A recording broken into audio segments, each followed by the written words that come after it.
Émission spéciale Réserve fédérale des États-Unis, la Fed. La Fed peut-elle se permettre une pause ce mercredi 14 juin dans son resserrement monétaire et voir pivoter à la baisse d'ici l'automne?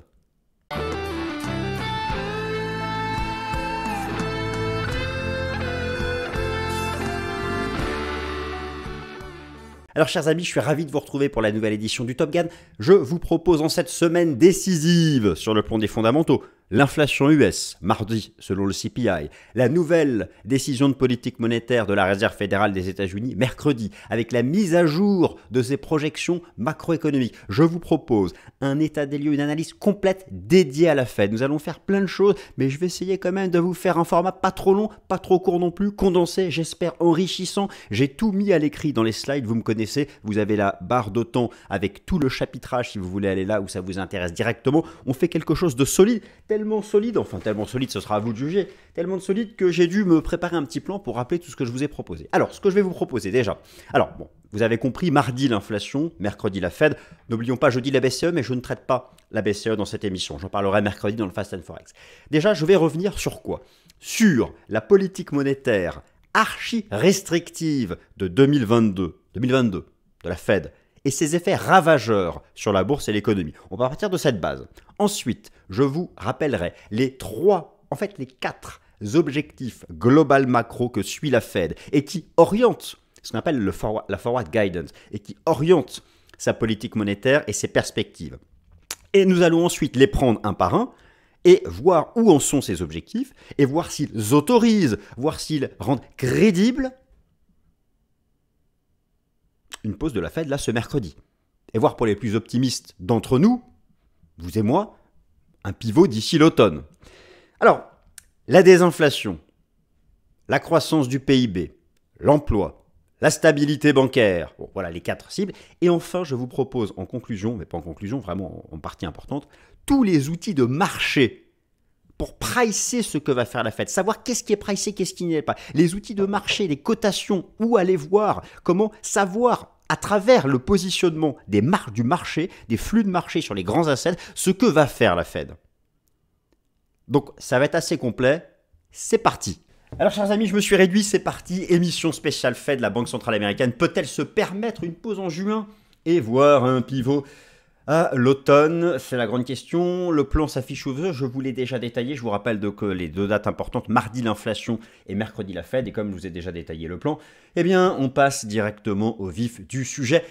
Et commençons par le commencement, ce qu'il se passe depuis 22 ans. La Fed est responsable de tout. Enfin, la Fed n'est pas responsable de l'inflation. Enfin, en partie. C'est surtout la politique budgétaire des États. Bon, bref, il s'avère qu'en 2022, inflation hausse verticale, et encore sur 2023, la Fed a dû changer son fusil d'épaule, enfin, même de manière incroyable, faire un virage à 180 degrés par rapport à ce qu'elle faisait depuis la crise financière de 2008. Ça a été violent d'un point de vue du momentum de la hausse des taux d'intérêt pour briser l'inflation, et ça a causé des dégâts ravageurs à l'économie et au marché. Donc on va revenir sur ça, la base de départ, et maintenant, le thème de la vidéo, marquer une pause, qu'est-ce que ça veut dire? Ça veut dire arrêter d'accroître le degré de cette politique monétaire restrictive aux effets ravageurs. Et pivoter, c'est quoi? Mais c'est refaire un virage à 180 degrés, retrouver des conditions accommodantes pour ressoutenir l'économie, refaire souffler les marchés financiers, enfin certaines classes d'actifs. Donc voilà, alors c'est parti, on attaque les premiers slides. La politique monétaire archi-restrictive de 2022 et ses effets ravageurs sur l'économie et le marché. Première partie. C'est un momentum vertical de la remontée du taux d'intérêt des Fed Funds, plus vu depuis le choc pétrolier des années 70.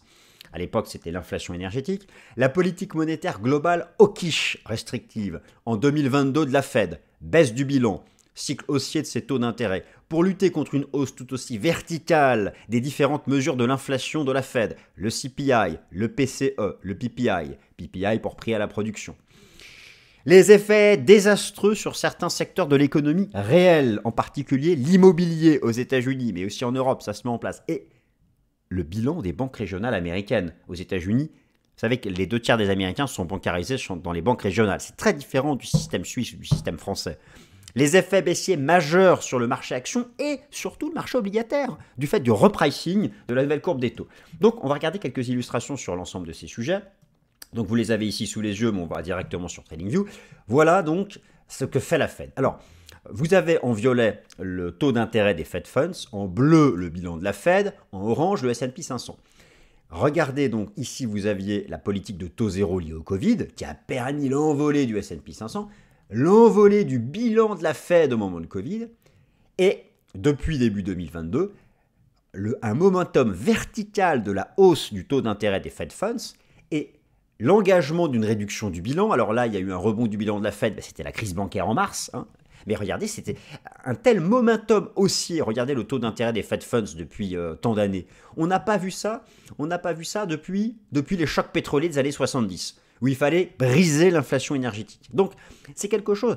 C'est violent ce qu'a fait la Fed en 2022, d'un point de vue de son action, monétaire, avec donc comme objectif de tuer dans l'œuf l'inflation.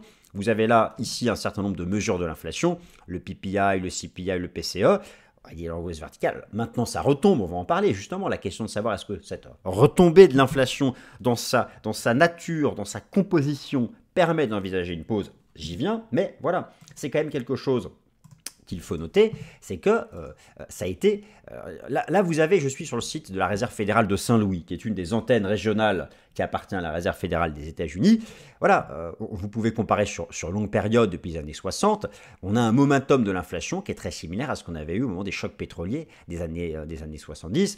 Alors notez, vous avez en grisé ici toutes les phases de récession. Toutes les phases de récession. On voit bien qu'en période de récession, l'inflation est baissière. Alors pour certains, justement, là, nous y serions déjà, ce qui expliquerait la baisse de l'inflation, ou c'est simplement une correction, bref, des excès d'inflation de 2021-2022. En tout cas, voilà.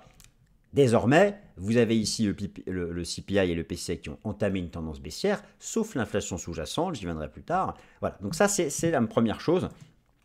La Fed a voulu briser, a voulu lutter contre cette inflation. C'est son objectif premier, on va y revenir. La politique monétaire archi-restrictive de 2022 et ses effets ravageurs sur l'économie et le marché, oui, les effets ont été ravageurs sur les marchés financiers. Je vous remontre ici le bear market de 2022, où vous aviez eu en 2022 à la fois, et c'est ça qui est complètement anodin, à la fois une chute à 2 chiffres du marché action et une chute à 2 chiffres du marché obligataire, un crack obligataire et un bear market sur les actions. Ça a été vu, je crois, 2 ou 3 fois depuis la crise des années 30. Et la chute, ce qui était en fait marquant en 2022, entre 2021 et 2022, c'est surtout pour moi le crack obligataire. Finalement, plus que le marché action, qui a perdu entre le plus haut et le plus bas peut-être 30%, on est loin du crack de 2001 ou de 2008. Donc c'était surtout du point de vue du marché obligataire. C'est pour ça, moi, je pense que là, c'est l'opportunité sur le marché obligataire. Mais ça, j'en parlerai pas, j'en ai assez parlé. Pas dans cette vidéo. Donc, voilà, il y a eu, tous les actifs risqués ont chuté. Vous vous souvenez des moins 70% du cours du Bitcoin en 2022. Donc voilà. Donc, il y a eu des effets très importants. Là, je vous ai mis le contrat obligataire de l'Allemagne, Boot, moins 20%, le Nasdaq, moins 32%. Ça, c'était donc 2022. Et les effets de cette politique monétaire restrictive sur le marché, je peux vous les illustrer ici de différentes façons. Vous avez ici, donc qu'est-ce que vous avez? Vous avez la représentation graphique en bougie japonaise hebdomadaire du S&P 500.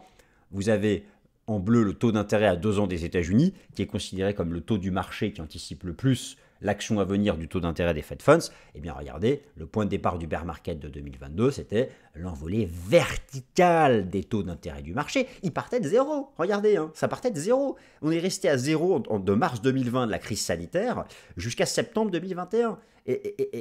C'était le bull market. Il n'y a pas de secret. Alors, si maintenant le S&P 500 rebondit depuis octobre dernier et casse des résistances, c'est parce que les taux ont cessé de monter. On ne va pas dire qu'ils ont engagé une phase baissière par contre.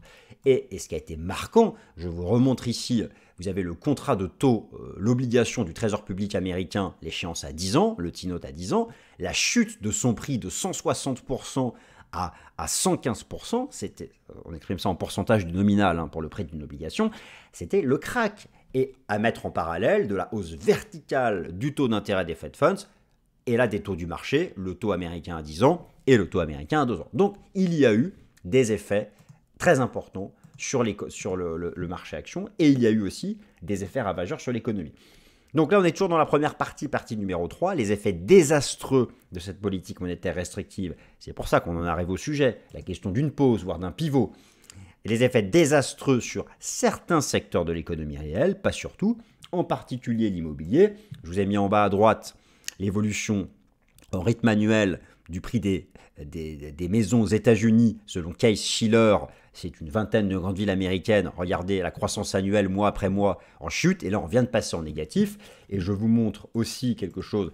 Vous savez que les banques régionales américaines ont été mises sous très haute pression. Ça, vous l'avez suivi. Je vous montre le secteur ici, l'évolution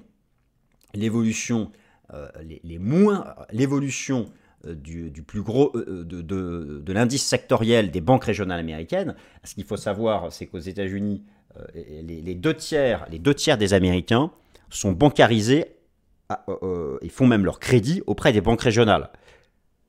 L'indice sectoriel des banques régionales, en 2 ans, il a perdu 60% en bourse.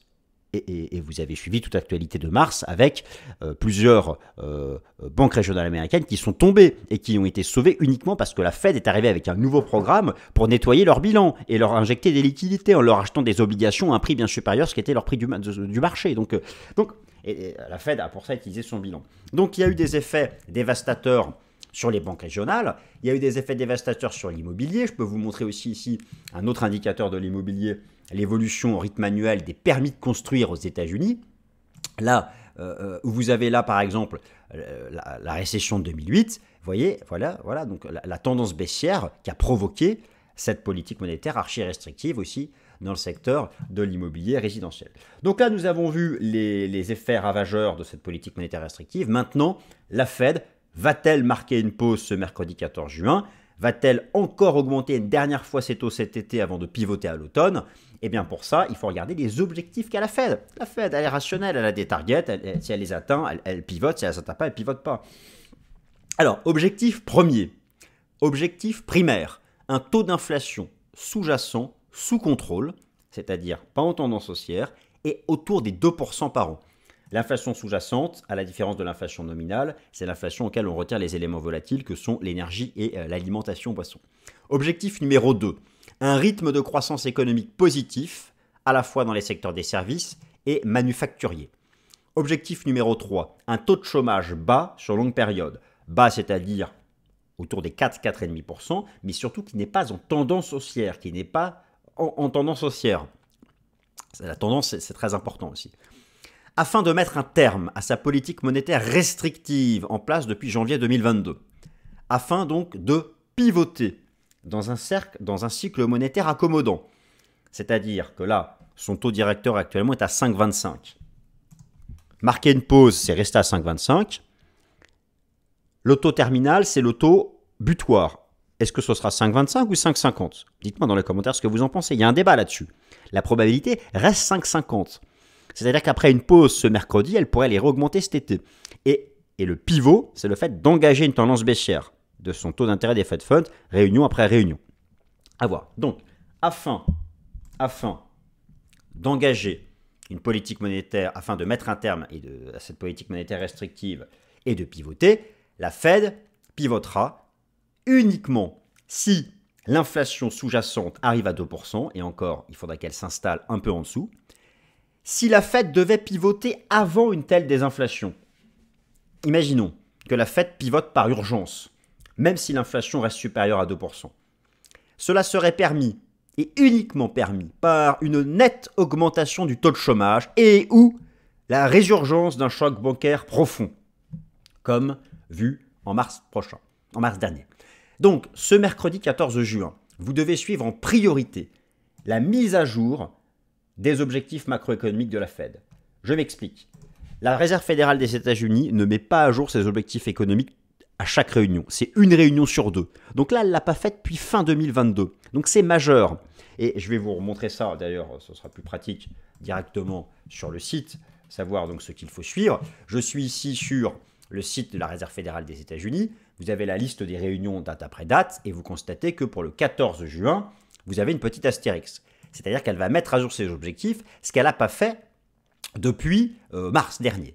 Et donc ça va se présenter comme ça. ça va se présenter sous la forme d'un tableau où elle va mettre à jour ses objectifs en termes de croissance, d'inflation, d'emploi. Il n'y a pas ici des objectifs à proprement parler en termes de stabilité bancaire, mais ça reste quand même un objectif, mais c'est hors data. Donc, ce mercredi, regardez notamment ce qu'elle prévoit en termes de taux de chômage, parce qu'elle prévoyait déjà une petite augmentation du taux de chômage, mais in fine, à la fin, plutôt stable. Et surtout, c'est regarder ce qu'elle va mettre à jour en ce qui concerne le core PCE inflation, l'inflation PCE sous-jacente. C'est ça qui compte. Et on va voir si par rapport à ce qu'elle disait en mars, est-ce que c'est plus accommodant ou pas. Et c'est ça donc qui va guider son action et sa décision donc à venir. Alors maintenant, on va les regarder un par un, ces objectifs, voir où est-ce que nous en sommes. Désinflation. La Fed peut-elle se permettre une pause ce mercredi 14 juin et quelles sont les perspectives? L'objectif primaire est donc un taux d'inflation sous-jacent sous contrôle et autour des 2% par an. Les trois mesures de l'inflation et leur version nominale et sous-jacente, sachant que la Fed regarde d'abord la version sous-jacente. Vous avez l'indice des prix à la production, ou PPI, qui est en chute libre. Ça, c'est un très bon point pour une pause. Et qui est très souvent en avance sur les prix à la consommation. Regardez aussi la chute du prix du pétrole depuis le déclenchement de la guerre en Ukraine. J'ai fait une vidéo spéciale sur le pétrole Fast and Forex mercredi dernier que je vous invite à reprendre. Ensuite, deuxième, le CPI. Le CPI qui est attendu en forte baisse en mai et en juin. D'après l'algorithme de la Fed de Cleveland, d'après l'analyse de ses composantes, ce que nous allons faire, d'après l'application Trueflation. Mais à la fin, la Fed regarde surtout le PCE. Pourquoi? C'est l'indice préféré de la Fed, en fait, pour une raison de composition. Alors, je vous ai remis ici en bas à droite les différentes composantes et on compare le CPI et le PCI. Et en fait, la Fed préfère suivre le PCI parce qu'il y a davantage les services. Et comme l'économie américaine est une économie de services, pour l'inflation, elle regarde aussi l'inflation des services. Alors, bonne nouvelle, le PPI s'effondre. Historiquement, c'est donc ce que je vais vous montrer ici. Historiquement, le PPI, il est là, les prix à la production. Ça s'effondre. Vous avez ici la chute des prix à la production en version nominale et en bleu en version sous-jacente. Ça, c'est une excellente chose. Et en général, quelques mois après les prix à la production, suivent les prix à la consommation.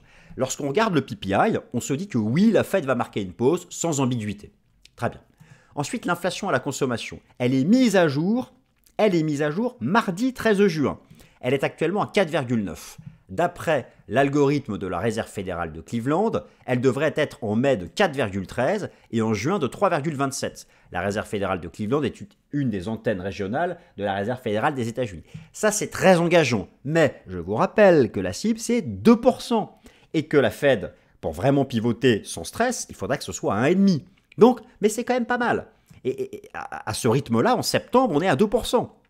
Donc, voilà. Alors, est-ce que c'est suffisant là pour autoriser une pause? Oui et non. Oui, d'un point de vue nominal. Non, d'un point de vue de l'inflation sous-jacente. Elle ne veut pas lâcher, l'inflation sous-jacente. Elle ne veut pas lâcher. Et elle ne veut pas lâcher. Pourquoi?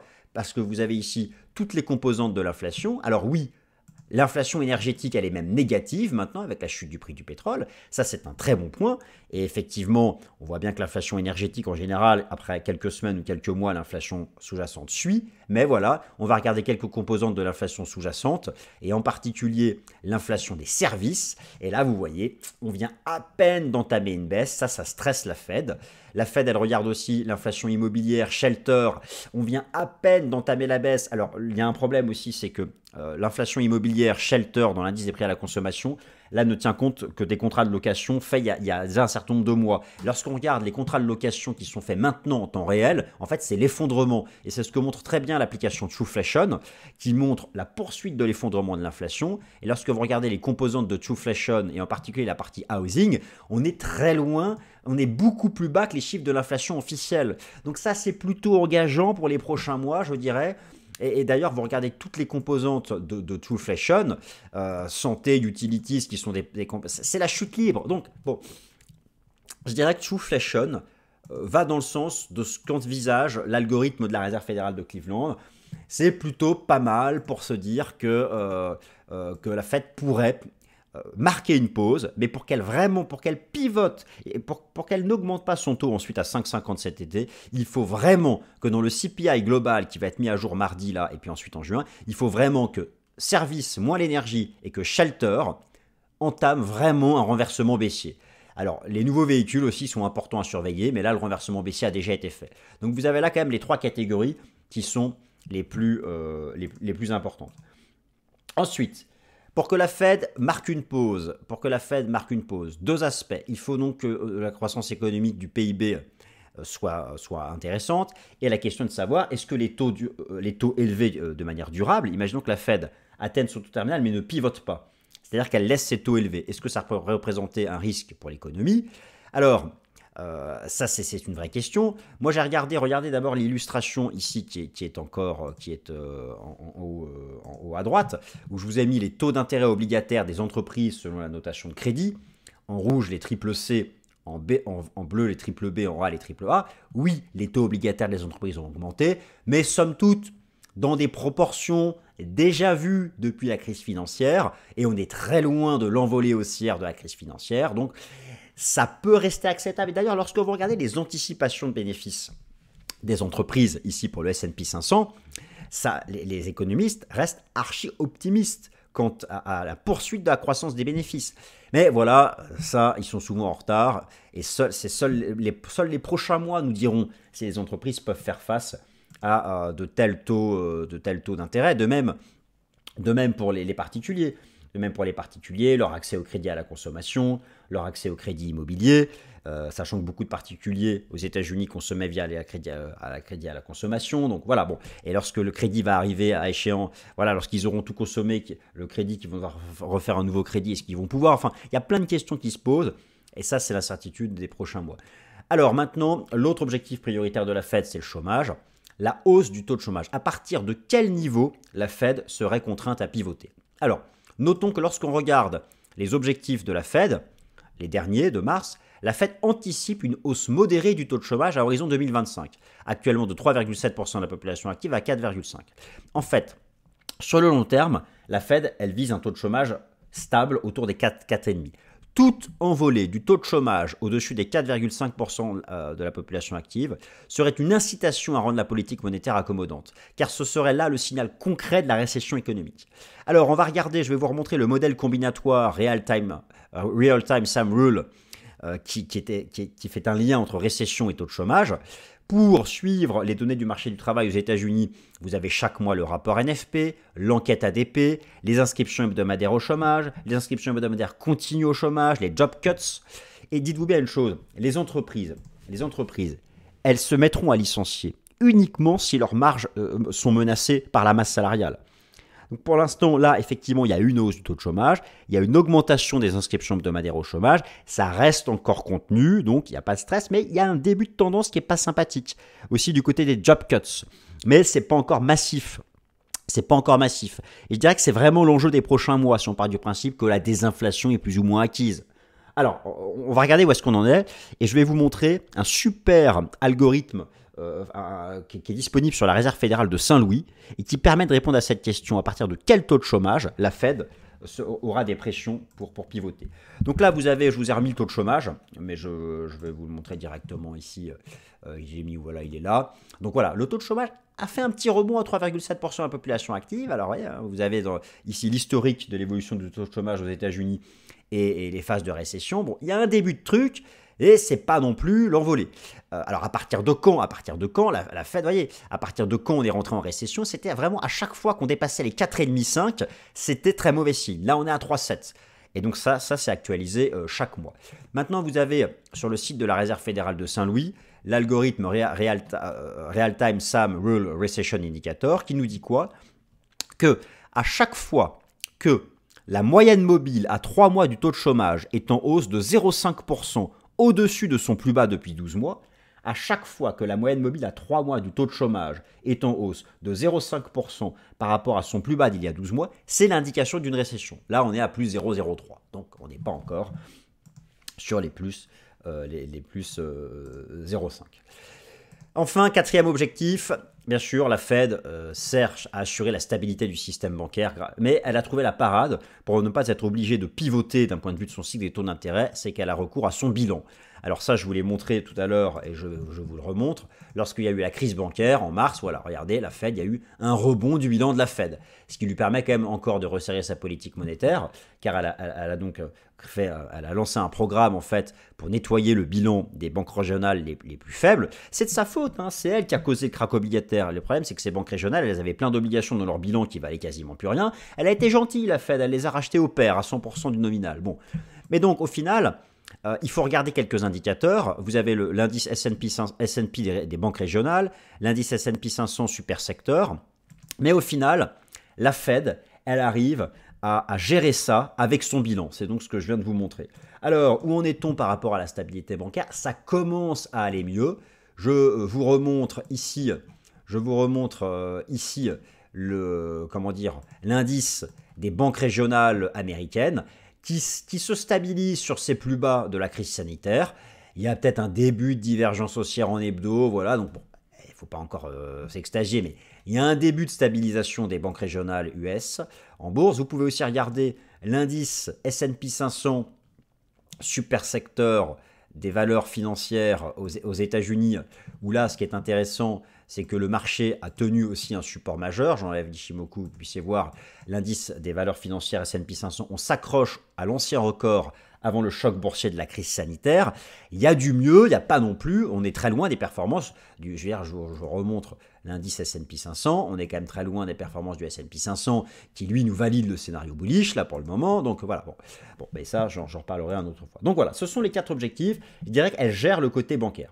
Alors maintenant, qu'est-ce que la Fed va faire ? Selon les baromètres de marché, la Fed va-t-elle marquer une pause ce mercredi et voire pivoter à l'automne? Alors il y a plusieurs choses. Tout d'abord, je vous conseille l'outil CME Fed Watch Tool, qui est basé sur le prix des contrats futurs négociés à la bourse de Chicago sur le taux d'intérêt des Fed Funds. Le taux d'intérêt du marché qui anticipe le mieux le taux d'intérêt de la Fed, c'est le rendement obligataire à 2 ans et on peut en faire l'analyse technique. On peut aussi regarder le positionnement institutionnel sur le rendement obligataire à 2 ans à l'aide du rapport Commitment of Traders, savoir ce que font les asset managers et les hedge funds dessus. On peut aussi regarder l'analyse technique des spreads de taux cours USA versus les autres monnaies majeures et on peut regarder bien sûr les signaux techniques et le positionnement sur le dollar américain qui anticipe aussi ce que fera beaucoup l'action de la Fed. Alors, tout d'abord, lorsque vous regardez l'outil CME Fed Watch Tool, effectivement, eh bien, le marché à 77% anticipe une pause de la Fed lors de la réunion du 14 juin. Mais ce ne serait pas le taux terminal, puisque le marché anticipe qu'en juillet et en septembre, elle monte une dernière fois son taux, actuellement à 5,25, elle le montera à 5,50, avant de pivoter à l'automne. Ça, ce sont donc les anticipations du marché. Maintenant, le taux d'intérêt obligataire à 2 ans des États-Unis, qui anticipe le mieux celui de la Fed, eh bien, alors il a rebondi récemment, mais moi j'estime en fait que nous sommes dans une zone de retournement à la baisse de long terme, qui est en fait la même que la zone de retournement à la baisse de 2007-2008, où à l'époque ici on avait fait un double top, on était entré dans le nuage avant de passer en dessous. Et en fait, moi, mon scénario, là, mais ce n'est que mon scénario, c'est que là, on est en train de préparer une pattern de renversement, ce sera peut-être une sorte d'épaule tête-épaule ou pas. Moi, j'estime qu'un retour du rendement US à 2 ans vers les 4,80, 4,90, c'est une opportunité de short pour ensuite rentrer dans le nuage et entamer une phase de baisse. Ça, c'est mon scénario. Qu'en disent les institutionnels? Je suis ici sur le rapport Commitment of Traders de la CFTC et j'ai donc choisi le